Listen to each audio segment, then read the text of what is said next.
Hello, welcome. I'm so happy you guys could join us today for Tagg Magazine's And Scene. And for those who have been keeping up with us, this is basically an extension of our virtual wine tastings with a little bit of a twist. So I hope that you guys continue to watch this monthly while we have some amazing guests each month. Before we get the party started with our guest, I want to make sure that I thank our sponsors and partners. Whitman Walker Health, thank you so much for your sponsorship and for your support. It's just been amazing that you all have continued to support us throughout the year. So for those who don't know Whitman Walker Health, they've been around for about 40 plus years. They are actually one of the largest providers of gender affirming care to transgender, gender expansive, and non-binary populations in Washington, D.C. And something really cool, Whitman Walker is currently leading a lawsuit against the Department of Health and Human Services, fighting their new rule to roll back discrimination protections for LGBTQ individuals. And they're being supported by Lambda Legal and Steptoe and Johnson. So if you want to learn more about Whitman Walker and how they push, living healthy, loving openly, and achieving equality inclusion, the website is right here on the slide. You can check them out at whitmanwalkerimpact.org/donate. So you can definitely check that out. We really appreciate your support, Whitman Walker, and their address is right on the bottom of the screen, their URL. Also, I want to thank our partner, Trans Women of Color Collective, also known as TWOCC. They are doing amazing work. So please stick around because we're going to be talking a little bit more about them and the work that they're doing. And of course, talk to Dominique a little bit about uplifting Black and Brown trans women. So we also have Lion and Dove as well, which is also our partner with wine. And they'll be on just a little bit later. But thank you for joining us for some fan chat, some wine tasting, and of course, we are raising money each month to support LGBTQ women's media and really saving LGBTQ women's media, as well as our Tagg Scholarship Fund. For those who may not know, we are one of only two print magazines for LGBTQ women left in the country, and we want to be able to continue our story. So I must say first, all the people that have already donated to us, thank you so much. You keep us going. We're able to print our magazine. We're able to pay our staff. We're able to help with our scholarship and give to young LGBTQ women of color.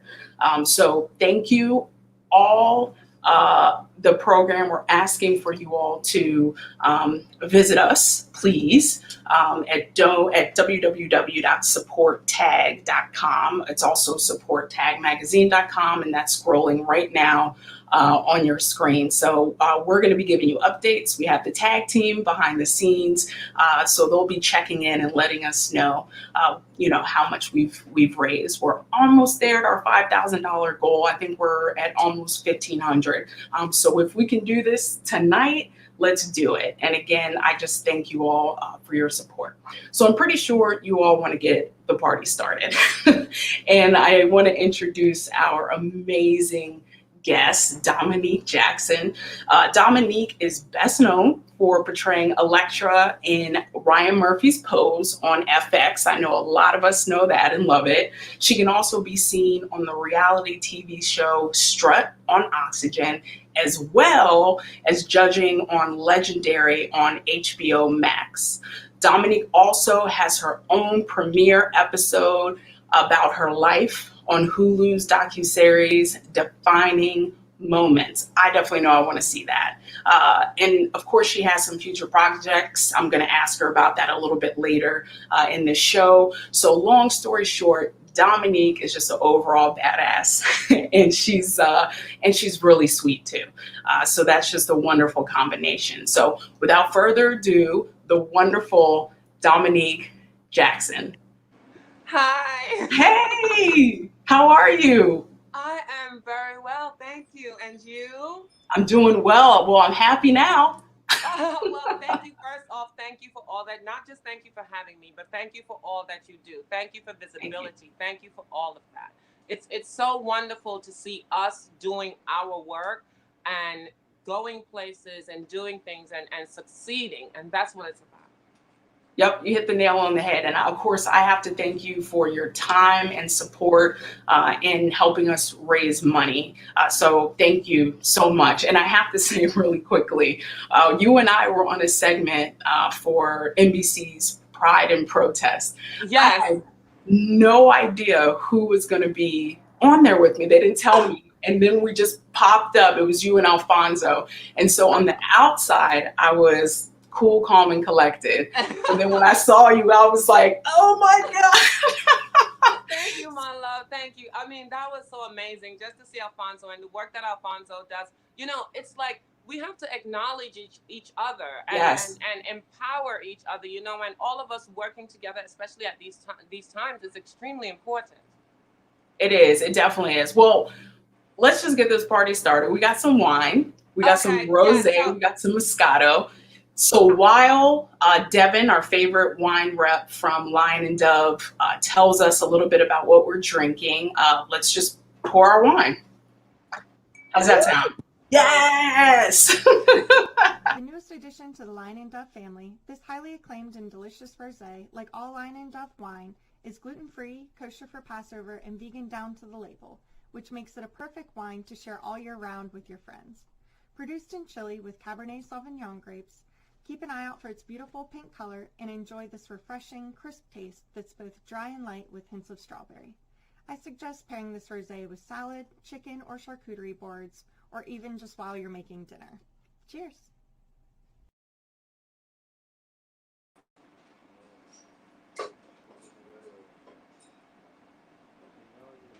Cheers, cheers, cheers to Devin and Lion and Dove. It's okay, it's okay. And Lion and Dove for continuing to support and drinking the wine. So cheers to you, Dominique. cheers, cheers. Mm. The rosé is actually one of my favorites from them. Uh oh. Well, Uh oh. I listen. I am a champagne drinker, right? Mm. And rosé is if it was sparkling, this would be Oh, my thing. But this is so relaxing, though. It's something that I can do. But also another thing too is, listen, I drank for like 20 something years, and mm. right now I have so much in front of me. So I don't know what it is. My body just doesn't, adapt to it so much as it used to. No, I get it. Yes, My but this is very good. Actually, this is Oh, very well, good. good. You know what? If you like champagne, you're gonna love the Moscato. And sometimes with wine, I put in club soda to like give it a little bit Uh, of that fizz. So I don't know. I'm not a wine I expert here. I love bubbles, but like I said, this is good. I know, like my mama and stuff like that, Mama Jessica Fox. Every time I think of Rose, I think of her when we would be at Crash, Oh, and you'd come backstage, and she was like, my wine, Rose," and this was her thing. So this was really nostalgic for me. So it wasn't that I didn't like it; it took me back to me going over to Jessica Fox's table and Mama going, "Here, baby, just have some of this wine." And I'm like, okay, Mama, thank you. Showtime. I love it. I love it. It's reminiscent. That's a good Yes, thing. it is. So I'm going to ask people watching, please let us know your questions. We're going to try to get as many as we can, but now is the time to send us your questions. And my first question is, how did you get into modeling and acting? Well, actually, it was the people from ballroom. It was people that were living in their truth back in the late '90s. When I came to New York, it was a guy by the name of Zoe, a Jamaican guy who was at that time, and the terminology that would be used was he was like the gay of the gays, and to be Jamaican, to be from the West Indies, and to be so open. And then he would take me to his shows along with someone by the name of Shaka Mikoko, who also is known as Shaka Chanel. And, they would see me at balls. And he said, you know what? Shaka said to Zoe, listen, the girl is good. Zoe meets me and he's like, I don't care what anybody says. I will protect you. They will not touch you. And he would take me into these fashion shows where I'm like, oh Lord, they're going to kill me. But because of his protection and his belief in me, it was, people respected me. Yes, there were comments made, certain things, but overall, I was respected. I was treated fairly, and I was there to do a job. And I did my job. I left. And so that led to Adrian Alisea discovering me and saying, you know what, I'm going to put you in my show. And it was him and Nico that did that first in 2001. And then I went on to Brooklyn Fashion Week. And then 2009, Adrian comes back and says, hey, I want you to walk Mercedes-Benz Fashion Week. And then there was Darius Wobel. So there were many people from my community that attempted to help me. And that's how I got into actually being on the runways. Oh, that's amazing. So and then I'm assuming it just led to acting. Well, after a while, it was, you don't get paid in fashion. Except you are there. So it was just the fact that I did it. So now I was like, look, there's no money here. I haven't really made a dime, and so move on. So I went back into working for nonprofit. And in working for nonprofit, I found my happiness. I thought, you know what? You want to be on TV. It was that inner voice just going, I'm going to be on TV. I'm going to be on TV. And then me fighting me saying, girl, no, that's not possible. Do you know everything that's stacked against you? And so when Strut came along and I finally met Whoopi Goldberg and Tom Leonardis and the team at 44 Blue, it was like, wow, they believed in me. They're like, girl, you're going to go places. They fought for me. I got onto Strut and I got my taste of reality TV. And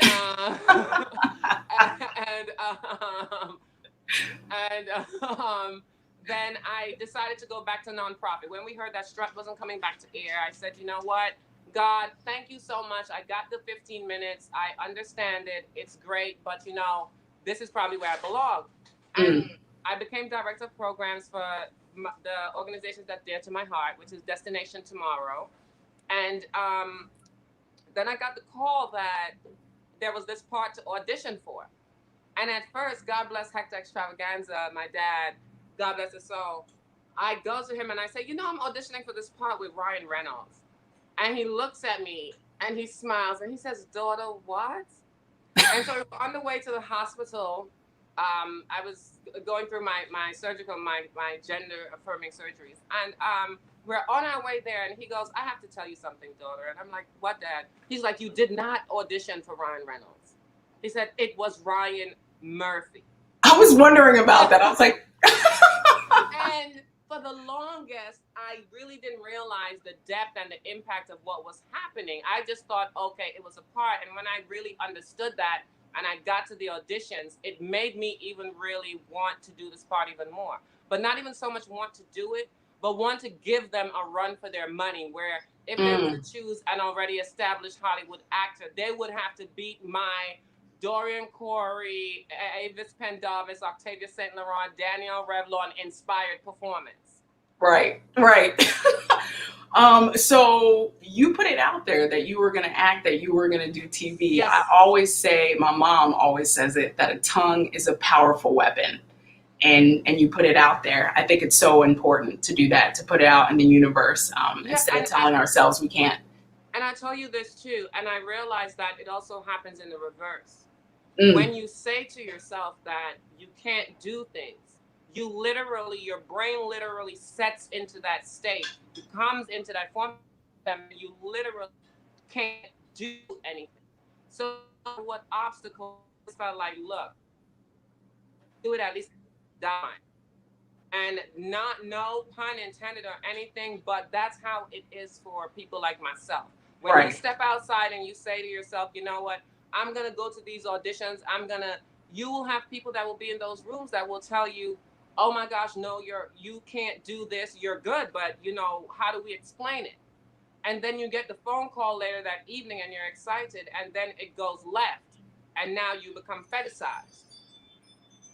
Yep. It's so true. It's so true.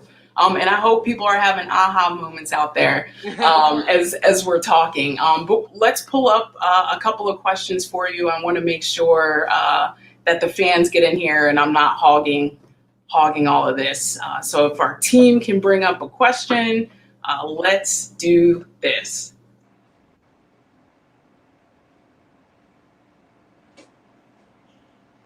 Oh, all right. I think here we go. So from our sponsor, Whitman Walker Health, they ask, what advice do you have for folks navigating work and learning environments that might not be the most affirming? So, I will say this. First off, when you step into a space, do not ever any longer step into a space fearful of you, right? Mm, I go through those moments right before I step onto set.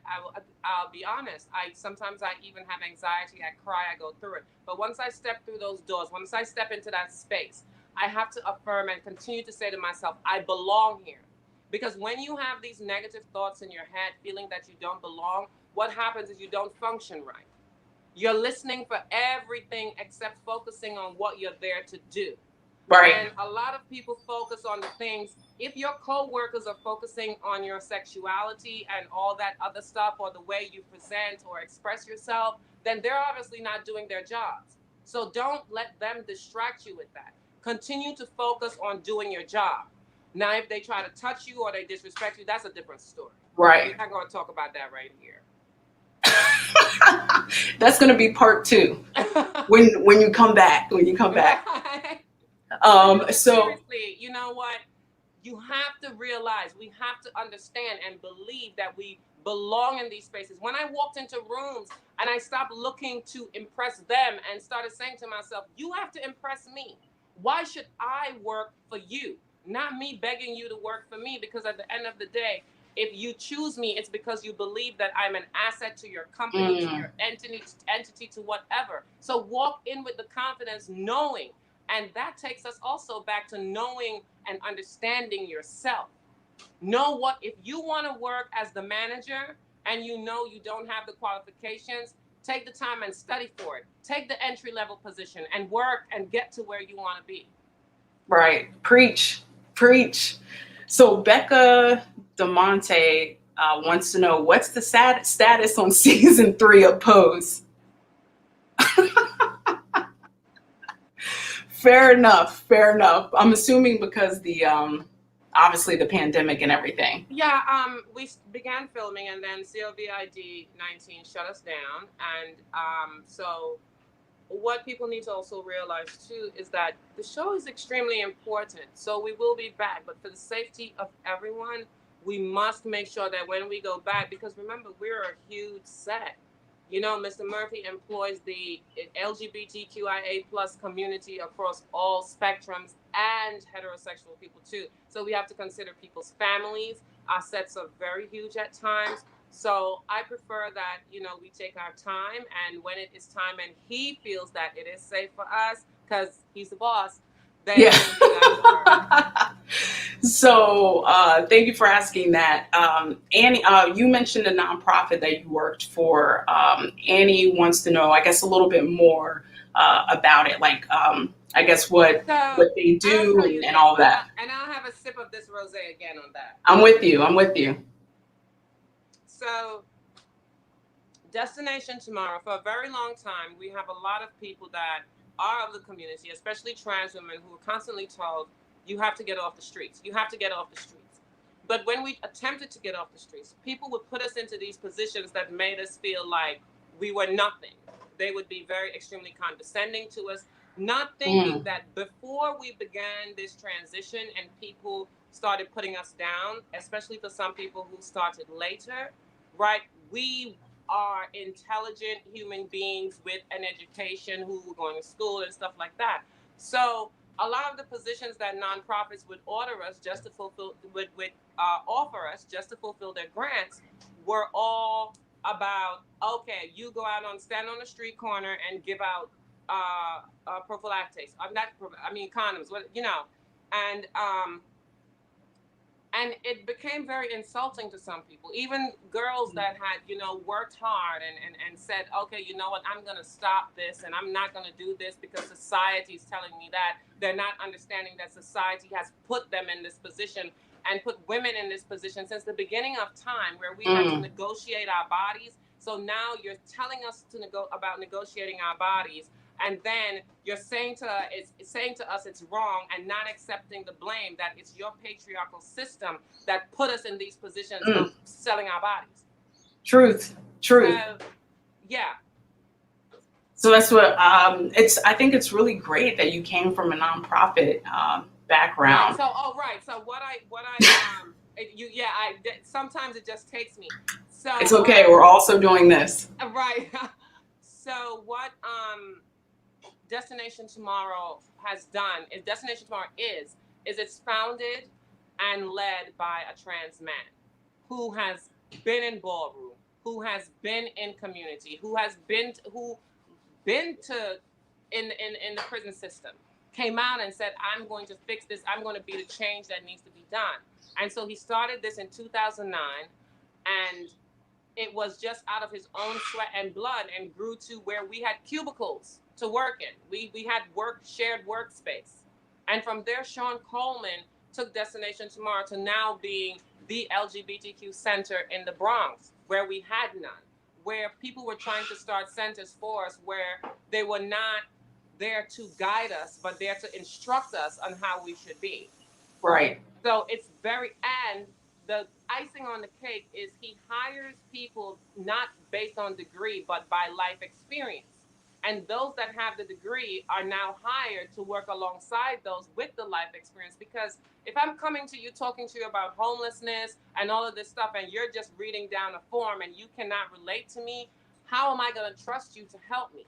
And this is one of the reasons why a lot of our community refuse to go into a lot of the organizations. And then you have people from organizations that stand at their galas and banquets and talk about how much great work they're doing. You can implement policies, you can do all of that stuff. But unless you check on these policies to make sure that people are actually putting them to work, using them, and making sure that discrimination in the workplace and all that stuff isn't happening, then you're just celebrating something that you wrote on paper and you have not enforced. Right. So Destination Tomorrow is true to my heart because it really looks into our struggle and tries to get us from one place to point B, not because it's better, but because it's an option. Right. And thank you for explaining that. And people should go check the organization out. Even though we're raising money, I believe there's enough to go around. We're all doing great work. So thank you for sharing that. And I hope people check them out. I'm going to take one more question before we jump in. We'll see if we'll do another wine, because I know me and you still have a full glass here. But let's see what our next question is. From Courtney Ramsey, who is actually a really great photographer. You guys should look her up. Who is Dominique's all-time favorite entertainer? Oh my gosh, that is one of the toughest questions because so I'll tell you why. Because when you ask me my favorite color, I'm going to say all shades of blue. So I've never, even as a child, I've never, like, people would ask me, what's your favorite this? And I've always been like, why do I have to choose? Why can't I like everything? So I'm inspired by so many. So, like, come on, Tina Turner has turned me out from Mad Max to her life story to everything like that. She has made me like, wow, and given me inspiration. Angela Bassett is my acting coach and teacher, and she doesn't even know it. She has taught me, watching What's Love Got to Do with It, watching her in all of her work. It just gives me so much inspiration. Her range, the versatility in her ability. It's what teaches me. Beyonce, she is king. Let's just leave it at that. Rihanna is my island girl. Like, so I remember a few years ago, people were, well, you have to pick between Beyonce and Rihanna. And I'm like, no, I don't. And no. I can like them both. And then there's Janet Jackson, my all-time like girl. like just like wow, and Oprah Winfrey, who's everyone's. I'm kind of scared of Oprah though, because I think Oprah's just gonna make me cry if I ever meet her. And reality, she's just gonna smile or touch me or something. I'm just gonna so yeah, the ugly cry too. You know, like you just went up to the pastor and he laid hands on you and you just Yes. yes. That kind of stuff. You know, Someone. Oh, go ahead. Go ahead. It's so many. I could go on. I know. They're all great people. Viola I remember. Davis. Who? Viola Davis. Yeah. Wasn't she just on the cover of Vogue? Was it Vogue? Yeah, I think so. Like it's She's like gorgeous. This is gonna mess y'all up. And Meryl Streep, Glenn That's a good one. Close. Yes, they like, you know, yeah.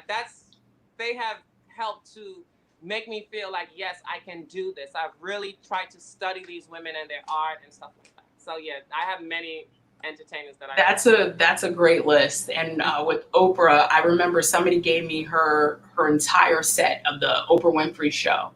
Right. I think I made it through 2 or 3 episodes because I was crying I was like, I can't do this. I can't do this. I was crying. Oprah makes you face reality at times. Yes. And it's like, I'm not ready for that yet. No. Okay. What did you say? What am I reading today?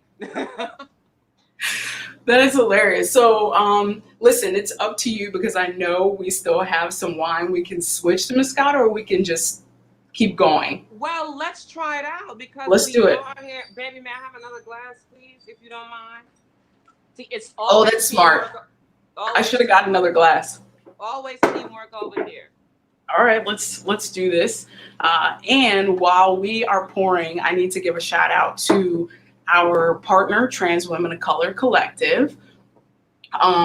They've been amazing. They do great work. TWOCC, they exist to create revolutionary change by uplifting the narratives, leadership, and lived experiences of trans women of color. And I have to say really quick, because speaking of crying and touching my heart, I remember I went to them and I told them what was going on and we're raising money. And they were like, we want to support. We're going to donate. And I remember I took a step back. This was the executive director, Dr. Lords Ashley Hunter. And she said, because I was like, why are you donating to us? Like I feel bad. I feel like we should be donating you. And she said, Eboné, trans women, especially trans women of color, have been supporting and driving this community for years. It's what we do. And I was like, wow. And I know Lords. I remember when Lords got her, I believe it was Masters. Yes. Something like that, and was celebrating. And I sat back, and she's one of those, along with Ayana Mahim and Jasmine Perez, that gave me the inspiration. Like I saw these women who were me, that came from my cloth, that were succeeding. So for me, Lords is one of those people that should always wear a crown, not because she just got here, but because she's always been here and it's always been about community. Absolutely. I hope she's watching. Hello, if you are. So let's talk on that. Before I get into uplifting Black and brown trans women of color, I would be remiss if obviously I didn't say there is an epidemic. There's been an epidemic of trans women of color being assaulted and murdered. And we have to do something about it. We have to support our trans sisters and brothers. If you guys have a chance, make sure you go to taggmagazine.com. We have a list of the people that we've lost this year. But the sad part is we put it out and there were more people right after we printed it or put it online. And I'm just, it's an epidemic and we cannot stand by and do nothing because like Dr. Hunter said, they've been supporting us and the least we can do is support them. It's why we're here. So I want to make sure that I say that. But I want to make sure we're uplifting because a lot of times we don't hear the stories of Black and brown trans women thriving and doing great things in our community, just like you, just like the characters, of Pose. So in your opinion, how does Pose uplift the trans community or the community as a whole, the LGBTQIA community? So I will tell you, you know what? Maybe we should get to this Moscato. I forgot. I forgot about the Moscato. Yeah, you went deep, and I'm there, and we're gonna come back to that. So this Moscato actually, it's bubbly, it's sparkling. So Lion and Dove is gonna kill me for completely forgetting about that. Sorry, Lion and Dove. I'm here for this. Yeah, I'm here for this. I knew it as soon as you said champagne. I was like, she's gonna love this. I had a friend who doesn't drink alcohol and was not really into it, and I was like, try this Moscato. Loved it. I'm telling you all, support Lion and Dove. They are supporting our community. Thank you so very much, darlings, and yes, cheers to you. Cheers. This is the one. I'm gonna need 2 more bottles. I think we did. No, I'll send you more. In those boxes, baby takes care of all that stuff. So I'll send you more. Let's get into it. Right. So first off, I would like to say this. We must remember, and this is something that a lot of people use to try to quell or make themselves feel better about the violence that happens around with trans women, especially trans women of color. Let's get this straight and out there first in the open. No one, especially in 2020, is fooling anybody. Let's just get that right. Straight out the box. What Pose has done for me personally is has taken a culture that has been constantly raped and put them on the forefront and on that pedestal and given our community the flowers that we deserve. This was not about taking our story and twisting it. This was not about making it so that it's comfortable for those who don't understand our community. And to be honest with you, it's not for you to understand, it's for you to respect. Pose has put you right up and front forward in the face of you. There are many people that have been a part of ballroom and have moved on and thought, oh, you know what, that's blah, blah, blah, but they're working in fashion. The many people that have used ballroom and slept on the floors of those trans women that are being murdered right now, that will not acknowledge or speak up for them. Pose has put it into your face. The parents who refuse to accept their children, Pose is now saying to you, look, we're in Hollywood.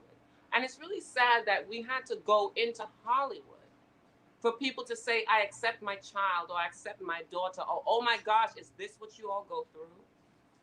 So Pose has really said, look, we're here, and we're going to show you that we're here. And now that this community of Black trans women has someone who is going to stand and support them and uplift them and empower them and push them up, now people are starting to say, okay, I'm going to think about it. You see, television has shaped our lives. Every time we hear a rap song and we hear some lyrics, we're ready to dig into that and we feel that. And we take that on. Sometimes we need to look at a story and take from that story and learn those lessons instead of just attempting to imitate. Right. I love that you said it's not for you to understand, it's for you to respect. That is super powerful. And you're right, it shouldn't have taken Hollywood or you all going to Hollywood, but we're so glad you're there. We're so glad. So I want to get I want to get into a couple more questions because I want to respect your time. And I know, I think you have something after this. You're so busy. Yeah, I try to be. So I have bills to pay. I know that's right. So let's see. Mine's Utopia wants to know your skin is flawless. What is your secret? I have to thank my grandmother and my mother. I have used oil of Olay products for quite a while. I bathe in witch hazel. Like, it's these old little remedies that I really use. Moisturize. So a little story. Okay. Coming from the islands, you're told that you're not supposed to use coconut oil because it's for the poor. right? If you Mm. went to school smelling like coconut oil, it was like, no, you don't have money. You're not together. So it was always like oil of Olay and like Jergens and Noxzema and stuff like that growing up. So now I'm walking through like Whole Foods and I look over on the shelf a few years ago and coconut oil was like $20. And I was like, wait. And then I started to use it because at that time too, I started to feel like my clothing would take away my moisture from all the lotions I was using. Mm. So I started to now realize that my culture, my identity was not something for me to be ashamed of. It was not something for me to reject and destroy my body. I looked at all of those women on the islands and their beautiful skin and everything like that, and they've never sat under a laser.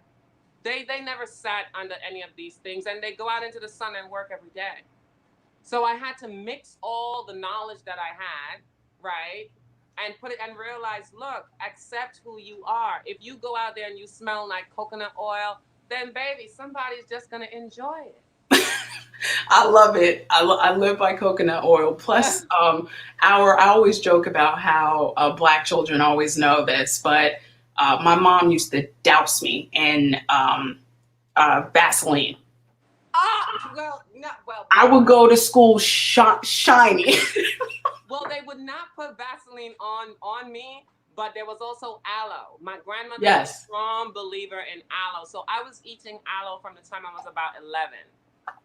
Yep. So it was, yeah. So it helped with the body, keeping the body clean. And listen, everything we need is in the earth. Even though I don't really rely on it all the time, but it's there. And then, so after I kind of like had enough money to buy shoes for a second, right? I found these products that are by a company called Adore that we bought, and it's really good. I love And that you have it next to you. yeah, I will. Yeah. And so get the thing about this is we bought it 2 years ago, and the product, if you use it very sparingly, it lasts you about 2 years. So I just say, look, instead of criticizing stuff, right? If it doesn't break you out and it works for you, especially if it's organic, use it.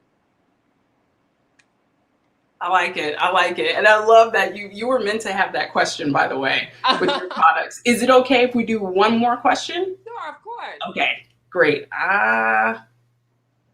Okay. Can Miss Jackson please talk about what she wants to do next and also her experience about being undocumented and okay. Yeah, I got it all. So, Okay. honey, you know what? Being undocumented is something that you can never comprehend unless you are really there, right?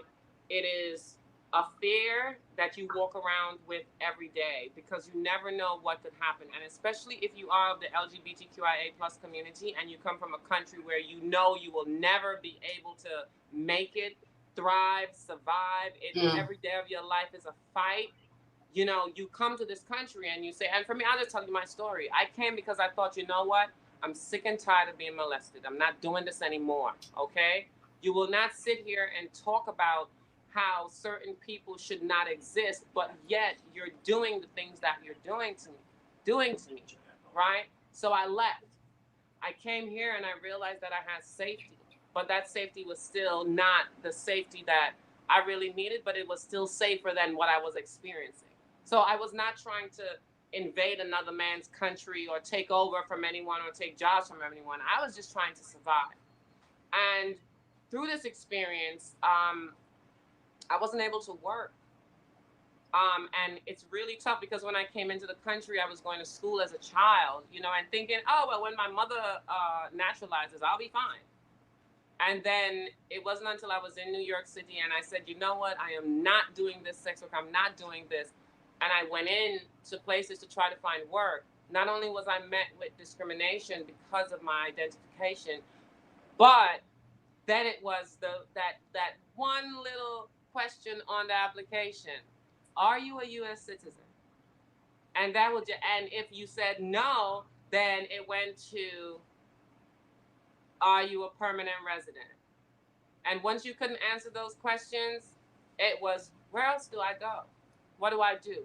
So I was able to start doing shows in the entertainment industry, and doing shows as in, like, they would say drag shows, but I did showgirl shows. I was a Right. showgirl, right? Because my identification has always been as a female. So I did those, and that's how I was able to really survive. But what I did was I continued to try. I worked. I spent so much money with lawyers that stole from me and could give me. I walked into one guy's office and he took all my paperwork. I handed him $500 because I had just gotten off stage like 4 a.m.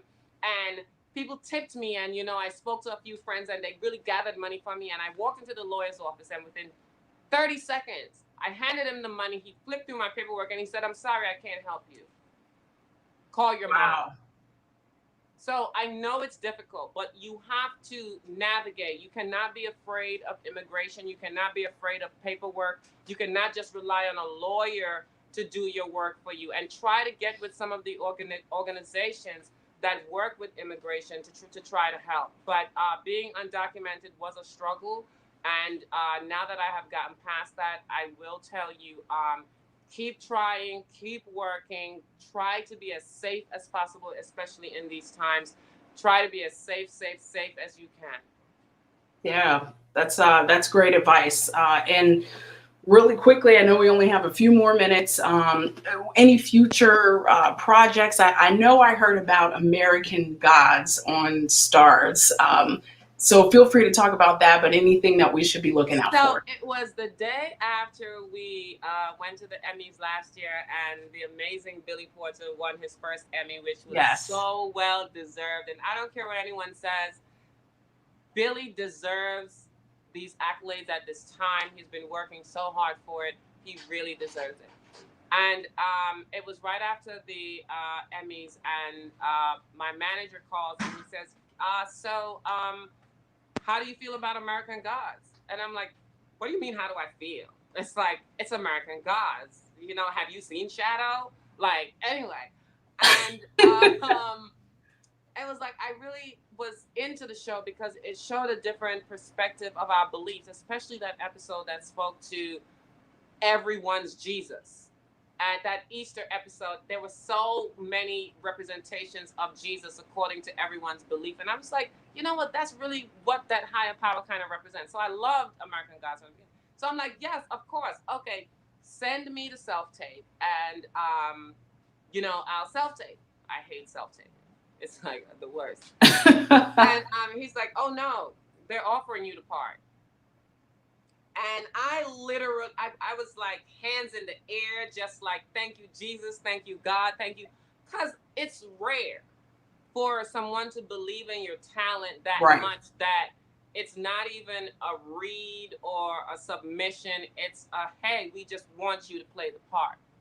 So that really empowered me because for quite a while, even with Pose, like people would say, oh, well, it's a period piece and it's specific to your culture. What are you going to do outside of that? You'll never have anything outside of that. So just remember, save your money, girl, because it's going to be short-lived. You're not going to be there that long. And I'm like, okay, so am I supposed to say thank you after that?